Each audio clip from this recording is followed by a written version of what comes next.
Hi, everybody. Welcome to Writing to Speak, boosting English learners' confidence. Thank you for joining us today in this new adventure that our Write to Learn conference is experiencing. I'm going to tell you a little bit about myself, and then we're going to get started.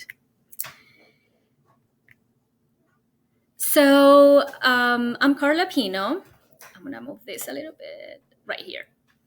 I've been teaching for 10 years. I started teaching in Chile, right here, South America, for 6 years. And I used to teach English as a foreign language. And so my experience is from K 12 and institutes. And then when I moved here, I started teaching ESL, English as a second language, and that's been for 4 years. So I'm very happy teaching middle school in Winchester, Virginia. We need to talk about a little bit of how this is going to work. So today is all about experiences, and that means that I'm going to have you immerse yourself in a different role. And that's all what I'm going to say for now. If you don't have a piece of paper, notebook, pencils, crayons, please pause the video now and get some of those because we are going to write. Also, it's very important for you to pause the video when I ask you to do so in order for you to complete the activities. I'm going to use this sign whenever you need to pause and complete the activities. The success of this experience depends on that button. So I encourage you to do so, and please take notes of questions if you have, or comments, or something that I didn't explain in detail. And I'll join you Saturday 12 at 8:15. That was going to be live. So let's get started. Did you know that the average person produces 10,000 of words every day? So if you think about else, what does this mean? It means that they need to learn the language of school, language of the cafeteria, language of friends, language of science, language of history, words everywhere. So what happens when the amount of words and ideas surpass the ones that we want to express in another language, or students in that case? And I'm pretty sure you got this. Frustration, they don't want to try anymore, they shut down, and we tend to assume that those students don't know. But we see that there is a lot of vocabulary words that they are missing at this point. So what are our big ideas? We're going to talk about diary writing as a confidence booster to speak and diary writing to learn. So, again, if you haven't gotten any of the paper or crayons, now is the chance. Please pause the video and do so. Now you're back. So, we're going to personalize. What does this mean? I'm going to have you decorate the first page of the pieces of paper or your notebook. If we were together right now, this is what I would give you, and you'll be doing so right here. So I want you to decorate it and somewhere write my diary and your name.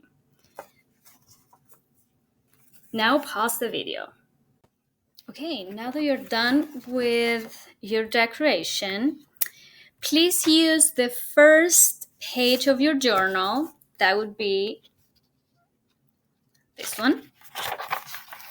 And answer the following questions. Please be honest with all this. The idea is that we reflect and we have some ideas on how we can help them better. So the first question is, I want to move this again.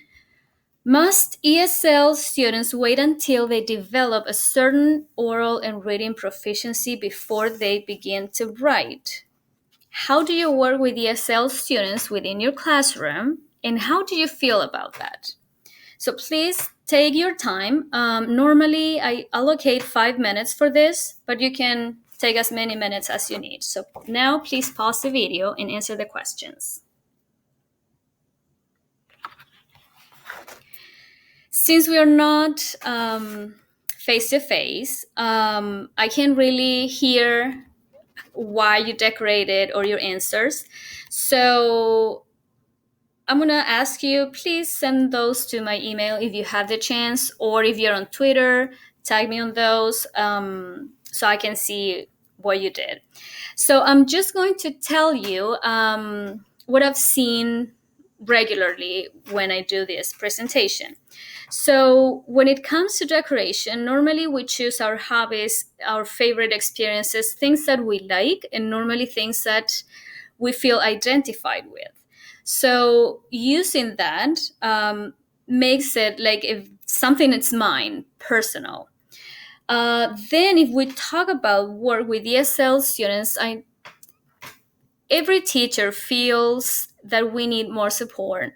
Um, it's hard to tell if they are really learning or not. So there are many challenges that we face as teachers, and sometimes we feel overwhelmed. This is something that has happened to me, and I've heard from other people. So this is just kind of trying to guess what you are answering right now. But we also know that with the right scaffolds and with the right direction, students can do better. So let's continue. Okay, so I'm going to provide you with a little bit of background regarding diary writing as a strategy. So this is one strategy that serves many different purposes. When we talk about this, writing in this context provides students with it's reaffirming the learning that they already have because they are writing it. It also helps them be aware of the process of learning, what they are learning and how they are learning this. And also, it demonstrates that effort has an impact on their outcome. And I'm going to explain this later when I show you the study I carried out a couple of years ago with this.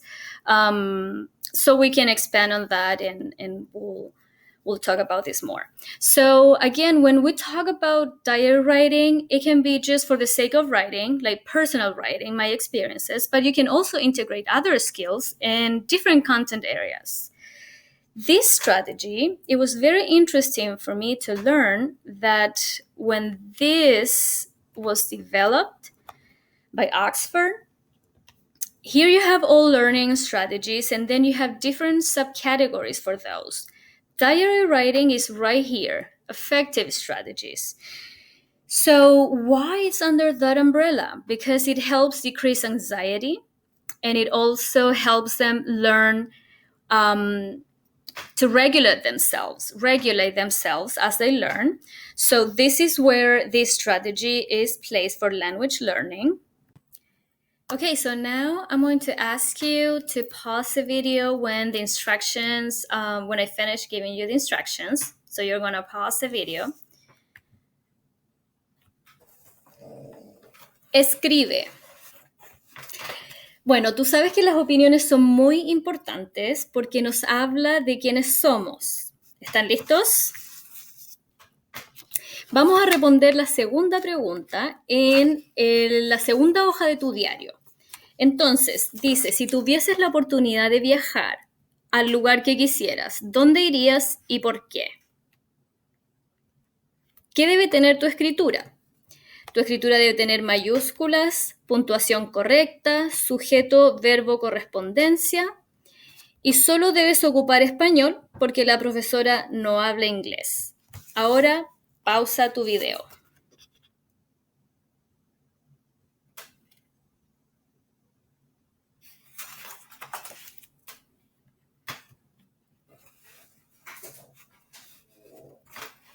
No podemos tener voluntarios aquí, pero nuevamente me pueden enviar al correo electrónico. También me lo pueden enviar por Twitter. Aquí es donde yo le pregunto a los maestros sobre lo que escribieron y por qué.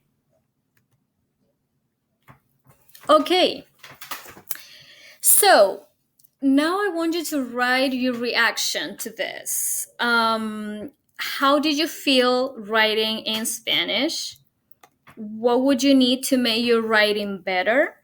So please take a minute. Use the second page of your journal or notebook and write your reactions. So now you're going to pause the video again.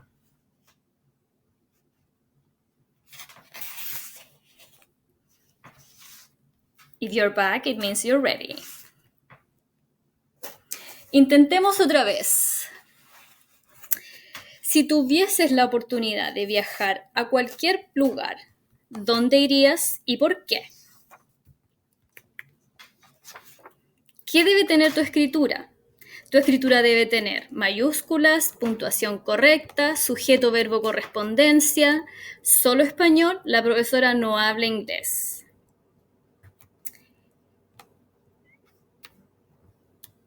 Esta vez puedes ocupar este marco de oración, see handout.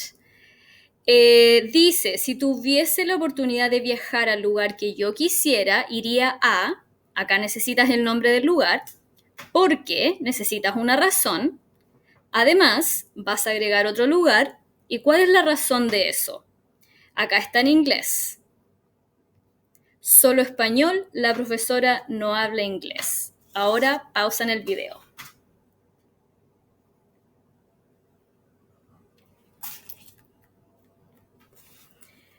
Okay. Now you're going to write your reactions, thoughts, feelings. Were you able to answer the question this time?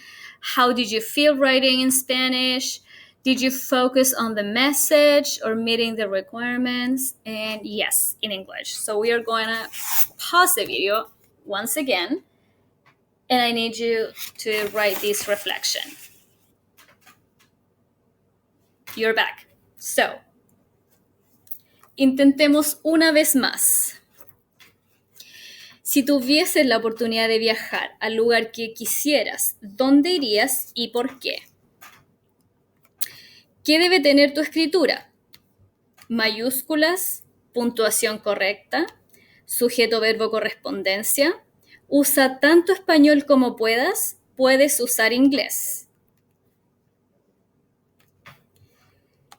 Revisa el handout más las imágenes. Puedes ocupar este marco de oración, puedes ocupar diccionario y puedes ocupar las imágenes que están adjuntadas.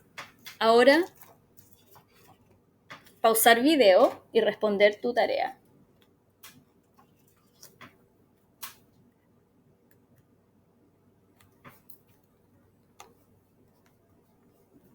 Estamos listos. Reactions. In this part, I really want you to take more than a minute and compare your writings. Please check what you did the first time, what you did the second time, and what happened the third time that you wrote. You were answering the same question, but different instructions were given each time. So please write what happened there, compare those, and also your reflection. What did you answer the first time? What happened the second time? And how did you feel the third time that this happened? And when you compare those, okay, how do you feel about that? After that, what was your writing process? How did it look like? What was your comfort level at the beginning and the end of the activity? So think about all these questions.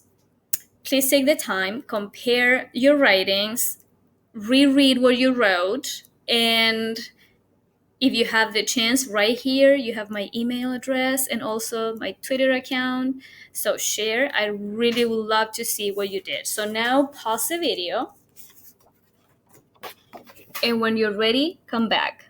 Now that we're done with this experience and activities that I had for you, I really hoped you paused the video every time and took the time to complete every activity. It will give you a different perspective on your work, and it also will help you have a better understanding on how they feel sometimes in class.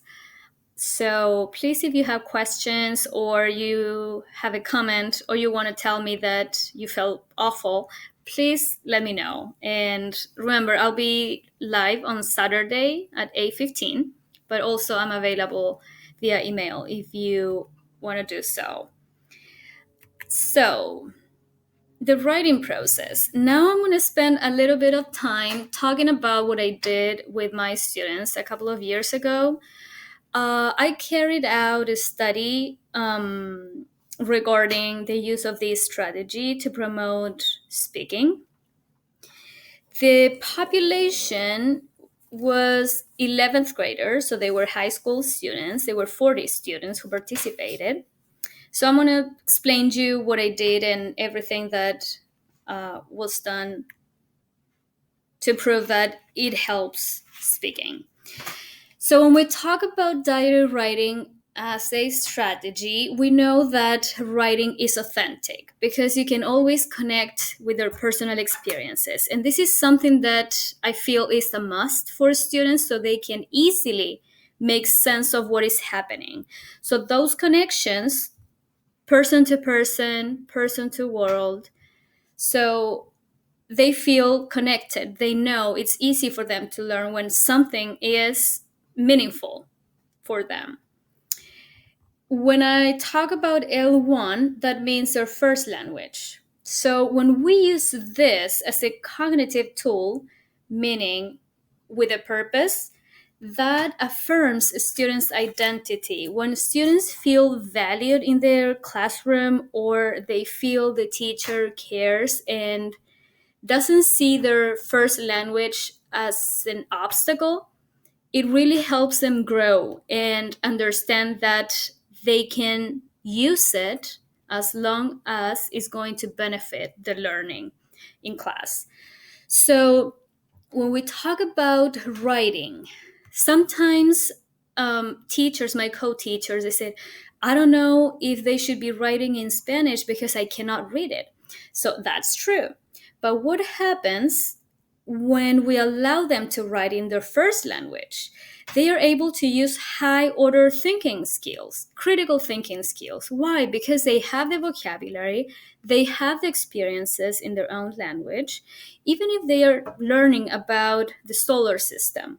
That's something that is familiar for them and that they can transfer into English. So letting them write in their own language first helps those connections and the critical thinking skills developed. It boosts confidence in speaking. Why? Because if they write it first, if they see it on paper, if they pronounce it, if they have sentence frames, that's going to lower the anxiety and it's going to allow them to feel more confident and be able to say something without feeling, I'm not sure how to say this. They already practiced. Accountability. Why? Because when they are writing, they are responsible of their work. They know that that's going to help them. That's why instructions and expectations need to be clear for them. Transfer L1 literacy knowledge into L2. So this is something similar to what I was saying, using first language before. When we allow them to read, write, speak in their language, the knowledge that they already have, they transfer that. We know that for the brain is essential to understand in something that is familiar for them, and that is first language. So that transfer is going to happen once they already make sense of the knowledge and then they have the vocabulary in English to say that. So when we talk about the cognitive demands of learning a new language, their first language is going to be their support. That's going to be their scaffold. And this is where translanguaging plays a very important role. If you don't know about that concept, that's very new.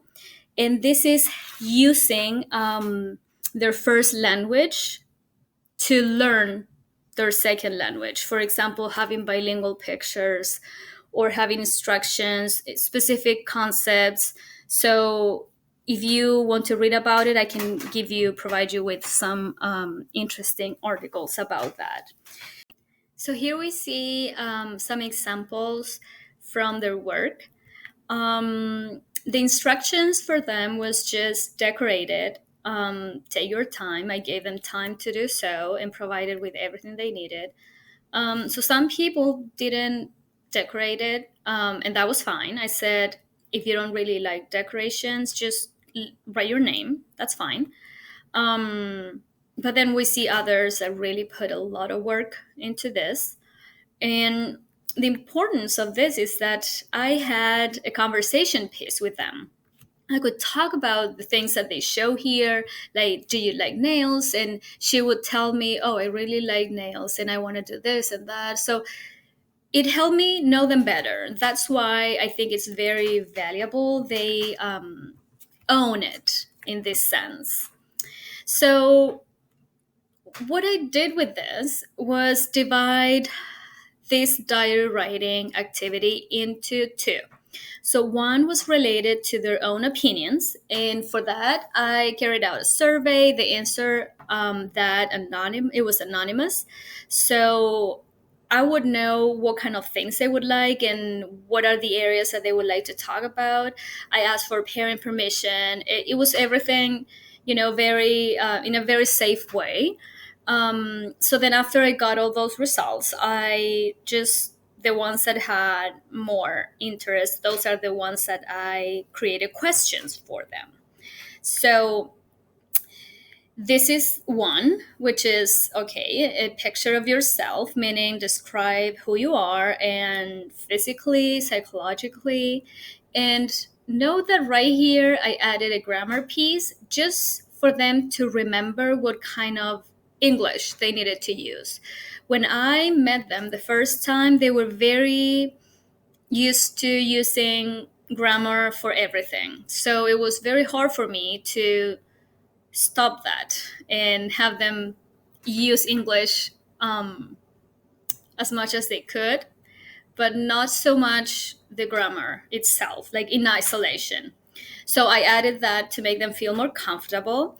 And then respecting parents, for example, describe the relationship you have with them. So it was very interesting to read all this. They knew that I was the only one who was going to read them, and they opened up. They share a lot of interesting things. The other part was metacognition. And for me, it was important because I wanted to provide them with specific ideas and strategies on how to improve their English, but also how to learn better and faster. So I added this part and I included the topics that we were studying at that time. One of those were from before. And then they knew that they had to write difficulties, strategies, what you did, how you learned. So all these instructions, they knew them in advance. They knew the expectation. I gave them the time to think about it, but there was a commitment on their end. They had to write no matter what. It was hard at first, but then little by little, they started to write more. And without me being next to them and telling them what to do, they were more independent. So some of the questions, if they still didn't get it, I would provide them with this kind of questions. What do you remember from the topic? Like, was there an important topic for you? What problems did you have in class to learn? And so on. So those questions, when they were struggling, I would come up with this and tell them, okay, so what about this? To guide them and have them focus on the writing, because that was our purpose. Now, the requirements. As I said, I wanted them to focus only on writing. So I didn't ask much about correct grammar or correct use of vocabulary and things like that. I wanted to know what their thoughts, their experiences, and those kind of things. So I asked them first to share thoughts. First of all, they had to talk. They had to, with a partner or three people, they had to try to remember what happened in that class. If they remember, they were able to sit with whoever they wanted. That was going to be helpful. Um, they had to spend 10 minutes a day writing. It could be in class or it could be at home. I gave them a time in class, but some of them chose to take it home because they spent an hour or more writing, and they were only required to write 10 minutes. So it didn't matter if it was one sentence or two, but they wanted to do a good job. So that was very, that was awesome on their part. And then don't erase. This was, I repeated this like 100 times. They needed to add more ideas using different colors, but I didn't want them to erase, and I explained them the reason why. I wanted to know what kind of ideas they were thinking after, and I want them to realize what happened first when they added more ideas in the process. I wanted them to focus on the process of writing. So that was the reason behind using different color but not erasing. Write the date every time you write. So even if they, for example, in class, they wrote something and they took it home over the weekend and they wrote more, they had to write the date because that was for us to know the specific topic. Use dictionary. That was a must. Paper dictionary, not internet. They didn't have internet or Chromebooks at school, so it was dictionary. And use as much English as you can. They were allowed to code switch to write English, Spanish. That was fine. It didn't bother me. And also translanguage, which is kind of similar idea, having them just their ideas. All I cared about was their ideas. And they had to revise and rewrite using a different pen. For example, I had some students that were very detail oriented and they wanted to make sure they wrote it well and all that. So they could do that, but using a different pen and not erasing again. So this is something they did. For example, here was something which seems you never got over. And so I'm going to summarize it. You can see the vocabulary and you can see that here she or he erased, which was not part of the instruction, but and so you see that it's grammar is not 100% well, but you get the idea. And that was the important thing for me. So last year in the global test of English, I studied much. I do a summary, finished exercises, ask Karina, Byron, and Miss Karla, that's me. Four has a very good grade. She wanted to have, or he wanted to have good grades and asked everybody. But in the test, I was very nervous and I got an F. So 3.9 is an F. And that test equaled 2 grades. So it was 50% of the grade was that test.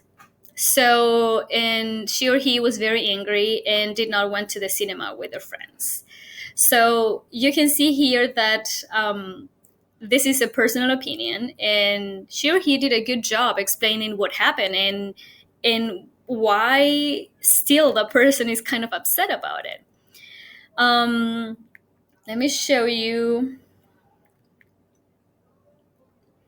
So right here, this is the other part. This is metacognition, table 2. It says entry 2, they can and could want hard because didn't understand something. It confuses me, but I asked to my classmates and that was good. So here she says, well, it was confusing, but asked questions and the class was good. So that was something else. So right here we have again Some of them used translator, and that was fine. But you can see that they had different, the length was different in each situation. So now, how do we connect the writing to speak? So for this, I would do three different types of speaking activities. The first one is 1 minute talks, small group or class conversations, and interviews. So for the 1 minute talk, what I would do, for example, if we were talking about how you describe yourself, what I would do, I would have them, they wrote it already. I would have them practice with a partner, repeat it, then move around and practice with somebody else. So they would practice pronunciation. When that person would say they're speaking, they were not allowed to read, so they were just allowed to say what they remember. That person would be in the front of the class, and everybody else was taking notes. My idea for this was to create a safe environment. Everybody respecting the person in front of them. So no joking was allowed, none of that. And we had that conversation. They knew why it was important for everybody to be respectful. So they did a good job with that. And so when they would be in front of the class, the rest would be taking notes. One word, two words, anything. Well, they did well. So it was just something to keep them busy and focus on what they were saying. So that was 1 minute talks. Then for small group or class conversations, I would bring the topic and I would tell experience, and they would take turns and say something about that. They would also, this is something that they already practiced again. So they had those writings. They had the time, 5 minutes, to review it and remember the words and practice them. So it was all pre-studied or it was done. It was just for them to bring back those memories and those experiences and tell the class and share those. They could improvise if they, I mean, some of them were very good at improvisation, so they could do that. For interviews, that's when I would have them sit just with me and answer some of the questions. So for this part, I created questions that were related to something that was happening in school. For example, imagine a friend of yours is having problems with their parents. What would you say? So for that, they would need to use should, the topic that we studied, but having a friend. And why a friend? Because everybody would say that they always give advice, that they always are trying to help others. So it was kind of like I was listening to all those conversations and then create those questions. There was an activity at school where they danced and they had to practice and dress up and all that. So there was a question that said, what would you advise our principal to do to make it work better? And they were very concerned about that because they were very proud of it. So they would take part and say, okay, this is what I think. So again, more questions of the interviews that I did. As a summary of what I explained you again, that was a very long study. I tried to summarize it so we have a kind of idea about what I did. Again, the summary of this is routines matter, relationships and trust matter, habits matter, honor their first language by allowing them to use it when necessary matters. So I support everything that is related to relationships. I feel like when students know that you care, they would go the extra. So the 4 stages of L's writing development. These two screenshots, I took them from this book, Writing Between Languages: How Language Learners Make the Transition to Fluency.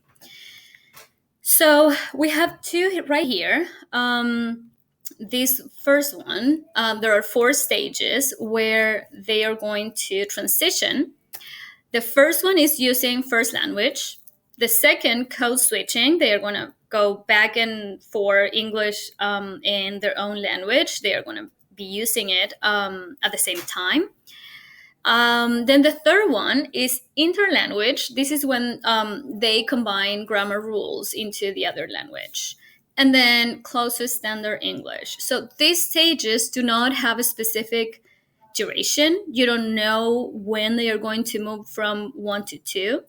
And it all depends on the amount spent studying or exposing themselves to English in this case.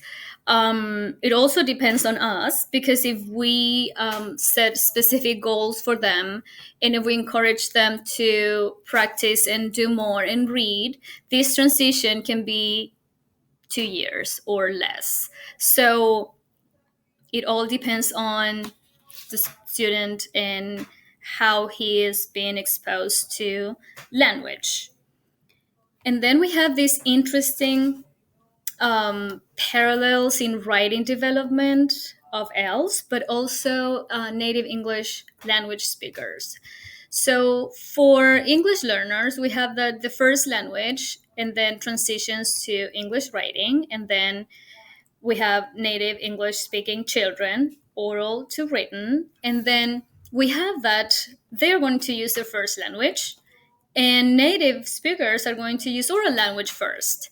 When we talk about writing, they are going to mix language. They are going to code switch some words in one language, others in their own. Then for native speakers, we have that they invent spelling. This is how they will be when they grow up. This is how it would be. So a language learner is compared to a child who is starting to learn their own language, regardless of their age. It's about learning. Then they are going to interlanguage, the one that we already saw, which is using the syntax and changing those.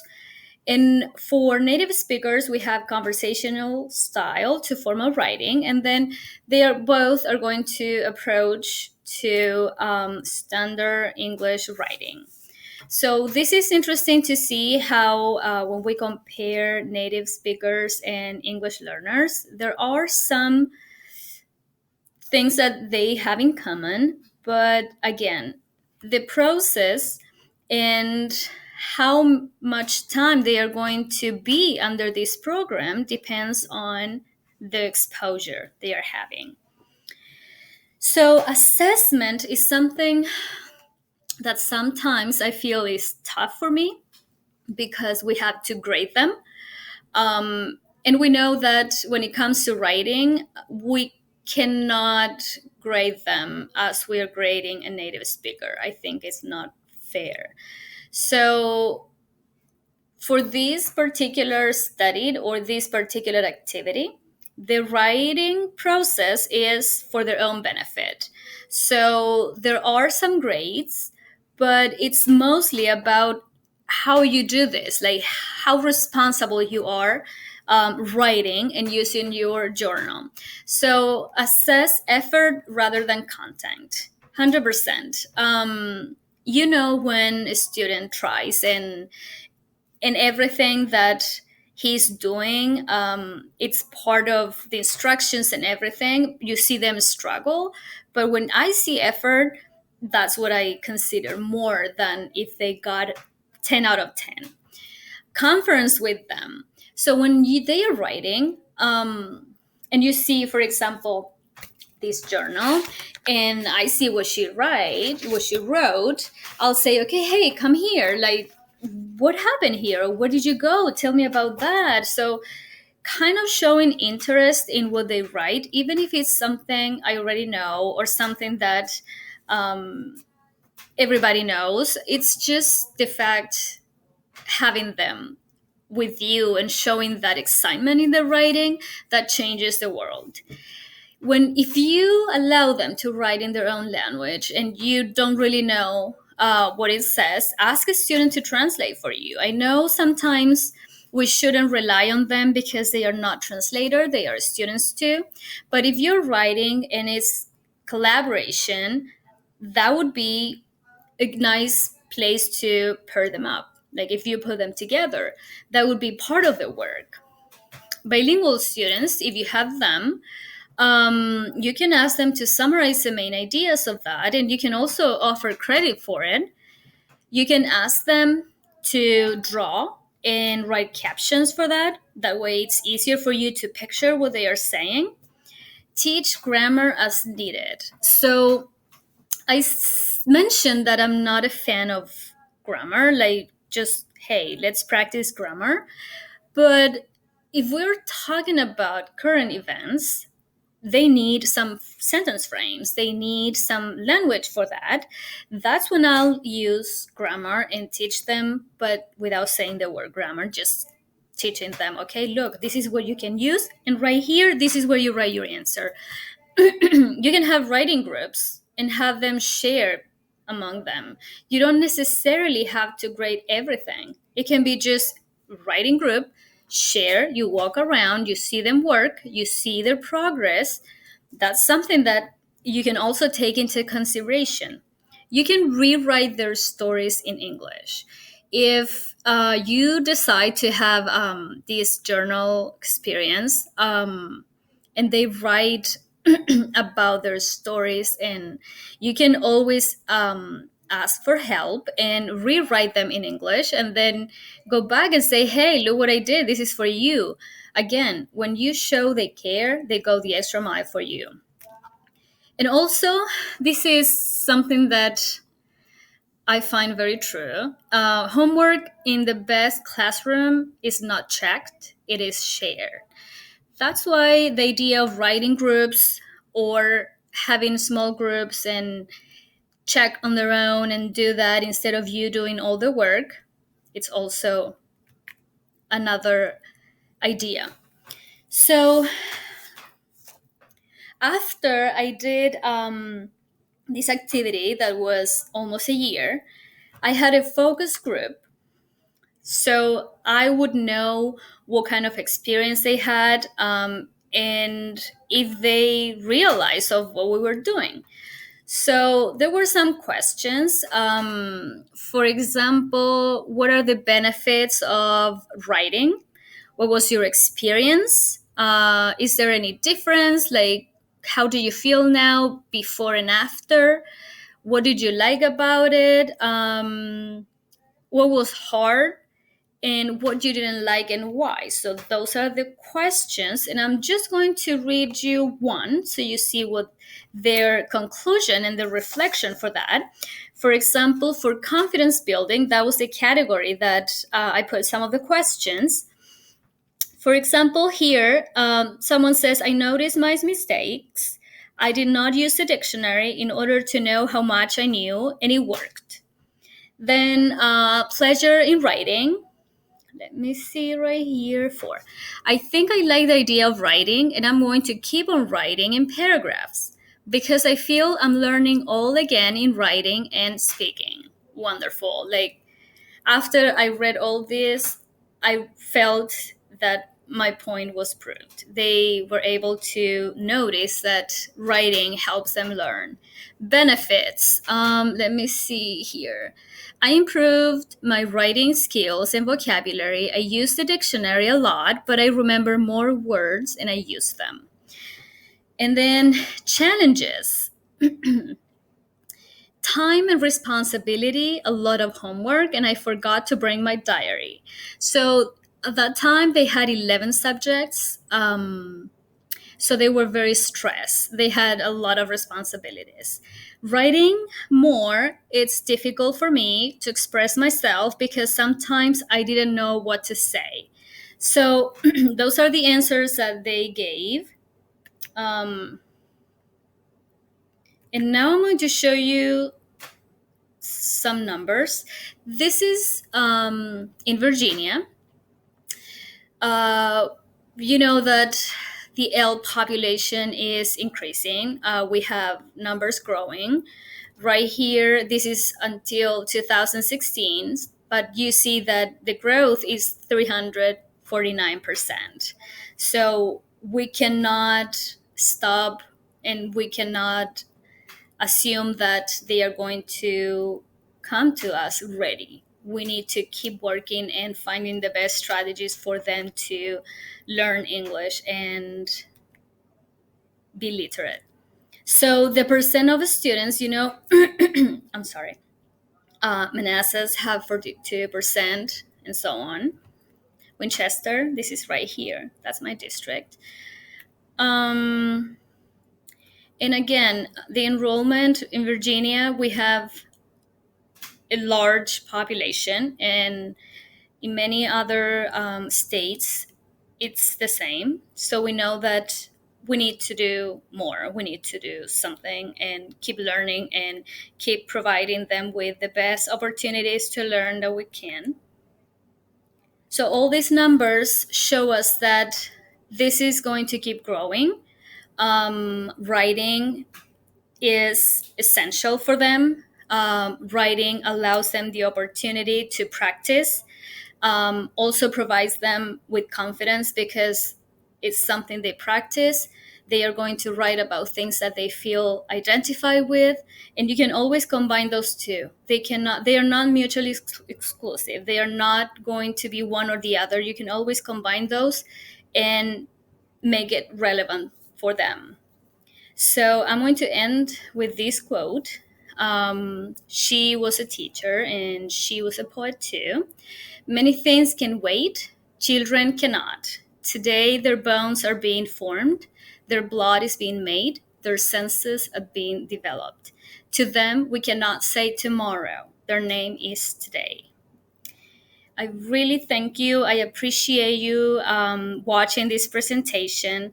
Please feel free to send me questions. If there is something it was not well explained, ask me. I'll be happy to respond. And anything you need, I'm more than happy to explain you more. Please remember that ELs bring with them so many experiences that are going to make your classroom better. So give them a chance and keep learning. Thank you for being in this presentation, and I'll see you Saturday, 8:15 live. Bye bye.